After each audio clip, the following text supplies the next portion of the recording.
On May 18, 1912, there was a Major League Baseball game at Shibe Park in Philadelphia. The hometown Athletics hosted the Detroit Tigers. Except, those weren't really the Detroit Tigers.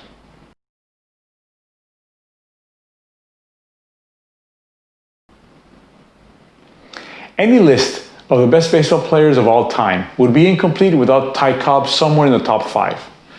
Cobb played from 1905 to 1926, and during his 22-year career set 90 Major League Baseball records, several of which stand to this day, including highest career batting average and most career batting titles. In 1936, Cobb was one of 5 players in the Hall of Fame's first class of inductees, and was a player with the most votes, more than even Babe Ruth. Cobb had a complex personality. Early biographies characterized him as a mean, violent, racist man, but those were later discredited. Indisputably, though, he was a ferocious competitor and got into many fights. On May 15, 1912, 3 days before the game in question, Cobb's Detroit Tigers were in New York's Hilltop Park, playing the New York Highlanders, the team that the following year would become the New York Yankees. Claude Luker, a former reporter, was in the stands, close to the Tiger dugout. During the first inning, Luker began shouting disparaging remarks at Cobb, who responded in kind. The trading of insults escalated until, at the end of the 6th inning, Cobb climbed into the stands and savagely attacked Luker.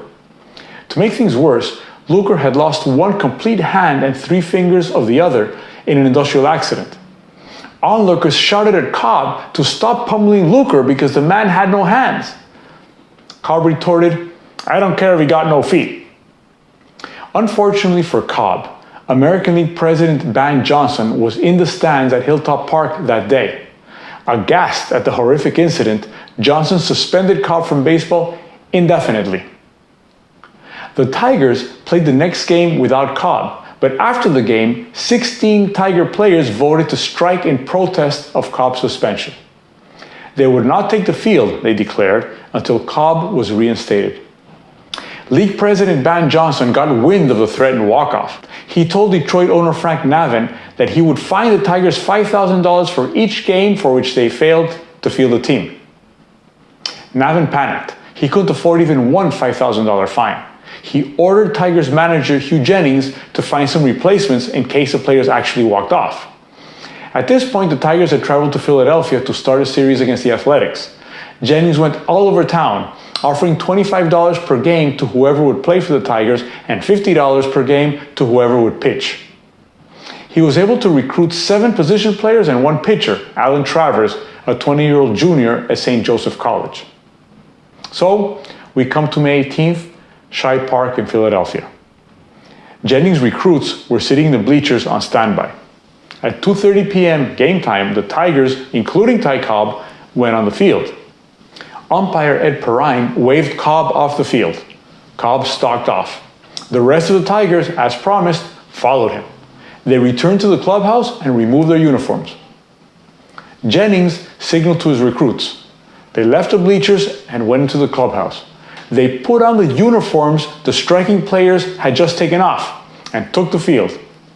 Jennings himself, as well as 2 of his coaches, completed the team. And so it came to be that a ragtag gang of misfits in Tiger uniforms faced the mighty world champion Philadelphia Athletics. The result was predictable. The Athletics beat the replacement Tigers 24-2. Travers pitched the entire game, obviously the worst complete game ever thrown by a Major League pitcher. It was a disaster. The crowd viewed the game as a joke, and many left in disgust during the first couple of innings, demanding refunds.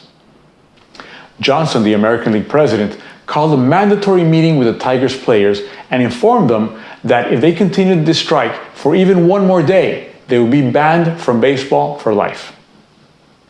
In a rare act of humility, Cobb urged his teammates to end the strike and not jeopardize their careers. The Tigers meekly returned to the field the next day. Each striking Tiger received a $100 fine. Ironically, Cobb, who instigated the whole thing, was only fined $50. Johnson reduced Cobb's suspension to 10 days, retroactive to May 16th, so Cobb was eligible to return to action on May 26th. Alan Travers, the replacement pitcher, became a Catholic priest in 1926. To this day, Travers remains the only priest ever to have played in the major leagues. Ty Cobb served out his suspension, came back on May 26 and went on to win his 7th batting title that year. He would eventually win 12 titles in total, 9 of them consecutive. He would also be forever grateful for his teammates' support that May 18th in Philadelphia. I'm Jack Azut. Thank you for watching.